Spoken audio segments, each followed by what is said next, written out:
Metro में महिला ने बस सहारा पकड़ा था, लेकिन उसने कभी सोचा नहीं था कि उसका हाथ पुराने थूक से लथपथ हो जाएगा। उसे तुरंत घिना गई और उसने तेजी से अपने हाथ झटक दिए और फिर गीले टिश्यू से अपने हाथ साफ कर लिए। उस समय उसे लगा कि यह किसी विकृत व्यक्ति की शरारत है, इसलिए उसने इसे गंभीरता से नहीं लिया। लेकिन जब वह काम के लिए ऑफिस पहुंची तो उसके सहकर्मी ने कहा कि उसकी नाक से खून बह रहा है। इस बात पर महिला तुरंत बाथरूम में गई और इसे ठीक करने की कोशिश की। शुरू में उसे लगा कि यह गर्मी के कारण है, लेकिन जैसे ही उसने खून के दाग साफ किए, उसने देखा कि जहां उसने थूक लगाया था वहां 3 फोड़े हो गए थे। उसे तुरंत एहसास हुआ कि कुछ गड़बड़ है और वह तुरंत त्वचा विशेषज्ञ से परामर्श के लिए अस्पताल पहुंची। डॉक्टर ने जांच करने के बाद उससे पूछा कि क्या उसने हाल ही में किसी गंदी चीज का संपर्क किया है। यह सुनते ही महिला को सुबह की वह चिपचिपी थूक की घटना याद आ गई। महिला की स्थिति जानने के बाद डॉक्टर ने इसे बैक्टीरियल संक्रमण माना। फिर डॉक्टर ने उसे कुछ मरहम लिख दिया और घर जाते समय महिला ने जल्दी से वह मरहम लगाने का प्रयास किया। झुंझुलाहट में उसने फोड़े पर एक बैंडेज लगा दिया। इस समय उसके दिमाग में बस घर जाने का ख्याल था, लेकिन जैसे ही वह मेट्रो स्टेशन छोड़ने वाला था, उसने अपने ऑफिस की महिला सहकर्मी को देखा। दोनों के कुछ कहने से पहले ही महिला सहकर्मी के चेहरे पर डर दिखाई दिया, क्योंकि महिला की नाक से अचानक खून बहने लगा था। यह देखकर वह तुरंत डर गया और बाथरूम में जाकर अपने शरीर से खून के दाग धोने लगा। लेकिन इसी दौरान उसने डर के मारे देखा कि उसकी हथेली में सैकड़ों गहरे छोटे छोटे छेद बन गए हैं। इस भयावह दृश्य ने सौंदर्य प्रेमी महिला को अपने जीवन पर सवाल खड़े कर दिए। अच्छी बात यह थी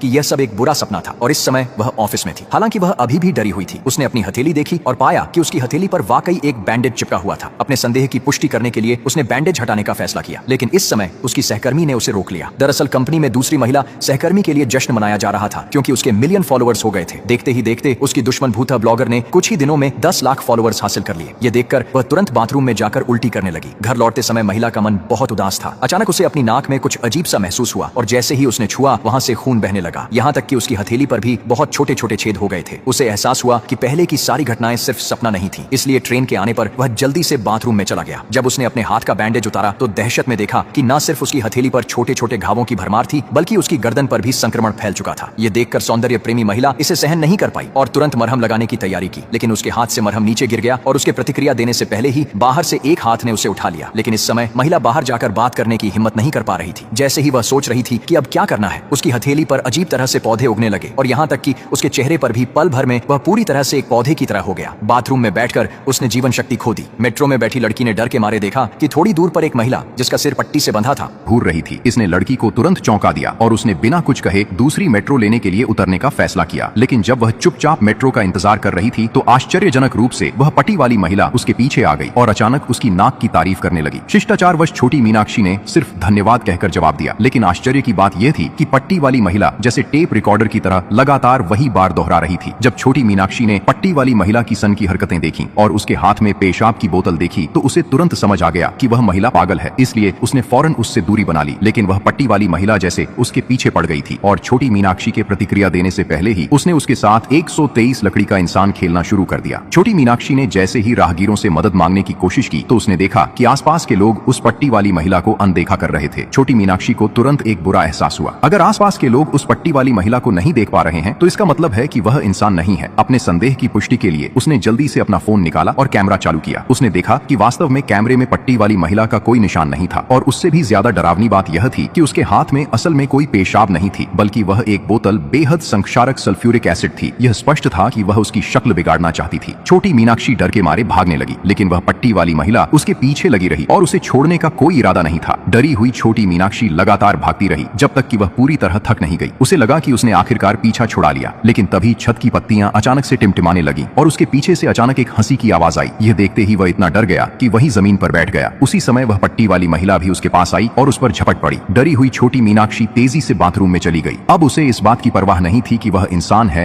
या भूत। उसने सहजता से पुलिस को फोन किया, लेकिन यह देखकर उसका दिमाग सुन्न हो गया। जब फोन पर पुलिस महिला भी उसकी नाम की तारीफ करने लगी, छोटी मीनाक्षी को एहसास हुआ कि कुछ गड़बड़ है और वह भागना चाहती थी, लेकिन तब तक बहुत देर हो चुकी थी। उसने देखा कि वह तेजाब की बोतल पहले से ही उसके सिर पर लटक रही थी और अंततः लड़की की शक्ल खराब हो गई। आदमी ने देखा कि एक युवा लड़के ने एक बोतल खोली और अगले ही सेकंड में उस लड़के की एक टांग गायब हो गई। उसके कुछ समझ पाने से पहले ही उस युवक के बाकी अंग भी एक एक करके रहस्यमय ढंग से गायब होते चले गए। सिर्फ कुछ ही मिनटों में वह व्यक्ति पूरी तरह से गायब हो गया। बस जमीन पर कपड़े रह गए थे और गायब हुआ लड़का अचानक ही पे मशीन में कैद हो गया। अब पुराना वाइट भी यह महसूस कर रहा था कि यह रहस्यमय पेय असाधारण शक्तियों के साथ आते हैं और इसी कारण से पुराना वाइट इन अद्भुत पेय का इस्तेमाल करके मेट्रो स्टेशन में हावी हो गया। वह जिसे पसंद नहीं करता था वह पेय का उपयोग करके उसे गायब कर देता और फिर उसके सामान को लूट लेता। धीरे धीरे उसने बहुत पैसा कमा लिया। लेकिन कुछ दिन पहले तक पुराना वाइट एक बेघर व्यक्ति था जो मेट्रो स्टेशन पर भूखे पेट के दिन बिताता था। लेकिन इस दिन उसने देखा मेट्रो स्टेशन पर कब एक पेयर मशीन आ गई थी, इसका उसे कोई अंदाजा नहीं था। जिज्ञासावश वह जल्दी से आगे बढ़कर देखने लगा। उसे पता चला चला कि उसे एक लाल रंग की आवश्यकता है। संयोगवश जमीन पर एक सिक्का पड़ा था तो उसने बिना सोचे समझे उसे मशीन में डाल दिया। फिर तुरंत ही एक बोतल बिना किसी लोगों के पेय वहां से निकल आया। उसे लगा कि उसमें कुछ अच्छा पेय होगा, लेकिन जब उसने उसे खोला तो पाया कि वह पूरी तरह खाली है। उसने सोचा कि यह किसी बदमाश की घटिया शरारत है और गुस्से में उसने बोतल जोर से जमीन पर पटक दी। इन तभी उसने देखा कि सामने खड़ा वह सूट वाला आदमी अचानक गायब हो गया है और सिर्फ उसका सामान जमीन पर पड़ा है। अजीब महसूस करते हुए वह तुरंत आगे बढ़ा और देखा कि वहां सिर्फ उस आदमी के कपड़े और 2 अजीब सिक्के पड़े हैं। चारों ओर कोई न देखता देख उसने उत्साहित होकर वह सामान उठाया और टॉयलेट में ले गया। जांच पड़ताल करने के बाद उसने बड़ी रकम पाई और बिना कुछ कहे उसे अपनी जेब में डाल दिया और उस आदमी का सूट पहन लिया। भूख से बेहाल उसने इस अवैध धन को लेकर खूब खाने पीने की शुरुआत कर दी। जब उसे इन पेयों की जादुई खासियत का पता चला तो वह हर कुछ दिन बाद सिक्का डालकर पेय लेने जाता। जब भी उसे कोई व्यक्ति पसंद नहीं आता तो वह इस अजीब पेय से उस पर निशाना साधता। इस तरह वह न सिर्फ उस व्यक्ति को गायब कर देता बल्कि उसकी धन संपत्ति भी हासिल कर लेता। धीरे धीरे ओल्ड बॉय ने इन पेयों के सहारे अपनी जिंदगी में तरक्की कर ली। वह सोचता था कि अच्छे दिन हमेशा चलते रहेंगे, लेकिन इस दिन वह मेट्रो स्टेशन पर नशे में धुत होकर लौटा और देखा कि सामने एक आदमी पेय मशीन में सिक्का डाल रहा था। लेकिन जब उसने गौर से देखा तो पाया कि वह आदमी खुद वही था। अब जाकर ओल्ड बॉय को एहसास हुआ कि वह एक समय चक्र में फंस गया है। जब तक वह प्रतिक्रिया कर पाता सामने वाला उसका ही रूप उस पर पे खोलता है, जिससे वह भी पेय मशीन में फंसकर गायब हो जाता है। इन डरावनी घटनाओं ने शीघ्र ही एशएन नामक एक डरावनी ब्लॉगर को आकर्षित किया। जब उसने इन डरावनी घटनाओं को अपने सोशल मीडिया पर डाला तो प्रतिक्रिया अद्भुत थी। उसने जल्दी ही 10 लाख फॉलोअर्स हासिल कर लिए और क्लिक दर तेजी से बढ़ गई और अधिक डरावनी कहानियां पाने के लिए वह तुरंत ग्वांगिंग मेट्रो स्टेशन पहुंचा, जहां अक्सर अजीब घटनाएं होती थीं और वहां के स्टेशन मास्टर से मिला। उसका मानना था कि स्टेशन मास्टर लंबे समय से यहां काम कर रहा है तो वह जरूर कई अनसुनी रहस्यमय घटनाओं के बारे में जानता होगा। इसलिए उसने स्टेशन मास्टर से कुछ जानकारी देने की विनती की, लेकिन स्टेशन मास्टर ने रहस्यमय तरीके से कहा कि अगर वह और जानना चाहता है तो उसे खुद मेट्रो स्टेशन जाकर देखना चाहिए। लाचार होकर शिवन ने गर्मी बढ़ाने के लिए अकेले ही उस मेट्रो स्टेशन का दौरा किया, लेकिन इस समय देर रात थी और मेट्रो स्टेशन पूरी तरह से खाली था। लेकिन इस समय अजीब घटना घटित हुई। अचानक ऊपर की लाइट जल गई और शिवन ने एक बैग वाला आदमी देखा, जबकि उसे साफ याद था कि अभी यहाँ कोई नहीं था। डर से उसके सिर के बाल खड़े हो गए और जैसे ही ट्रेन स्टेशन पर पहुंची वह तुरंत ट्रेन में चढ़ गया। पीठ वाले आदमी को दूर जाता देख शिवनैन ने आखिरकार चैन की सांस ली, लेकिन अगली ही सेकंड में वह आदमी अचानक सामने आ गया और सीधे शिवन को घूरने लगा। शिवन उस आदमी की नजर से तुरंत डर गया और अनायास किनारे की ओर खिसकने लगा, लेकिन वह कहीं भी जाता उस आदमी की नजरें लगातार उसका पीछा करती रहती। जब उस आदमी ने शिवनैन को उठते देखा तो बैग वाला आदमी भी तुरंत खड़ा हो गया। डरे हुए शिवन ने तुरंत अगली बोगी की ओर दौड़ लगाई, लेकिन जैसे जैसे वह भागा बोगी की लाइटें अचानक बुझ गई और फिर शिवन ने एक दृश्य देखा जिसे वह कभी नहीं भूल पाएगा। इस पल ने उसे इतना डरा दिया कि उसके डर के मारे हाथ पैर फूल गए और वह बुरी तरह घबरा गया। संयोग से इस समय मेट्रो स्टेशन पर आ गई और बैग वाला आदमी भी मेट्रो के साथ चला गया। उसे लगा कि संकट खत्म हो गया है, लेकिन जब उसने खड़े होकर देखा तो पाया कि वह एक छोड़ दिया गया मेट्रो स्टेशन पर था। ट्रेन में एक इंटरकॉम भी था और इस सब की तह तक जाने के लिए उसने दृढ़ता से इस छोड़ी हुई ट्रेन में प्रवेश किया। किसे पता था कि जैसे ही वह अंदर आया पीछे का ट्रेन का दरवाजा पूरी तरह से बंद हो गया। इस समय वह ऊपर को पुकारे तो ऊपर ना सुने, नीचे को पुकारे तो नीचे ना सुने। अगली सेकंड में स्टेशन मास्टर धीरे धीरे आगे आया। अब जाकर शिवन को समझ आया कि इन अजीब घटनाओं के पीछे असली दोषी स्टेशन मास्टर ही था, लेकिन अब समझ आना बहुत देर हो चुका था। वो पूरी तरह से इस कैद में फंस गया था और ट्रेन धीरे उसे गहरे अंधेरे में खींच रही थी। और अब स्टेशन मास्टर ने शिवन के रूप में बदलकर दूसरों को परेशान करना जारी रखा। जैसे ही दृश्य बदलता है क्षण का प्रेमी भी मेट्रो स्टेशन पर क्षण की खोज में आता है।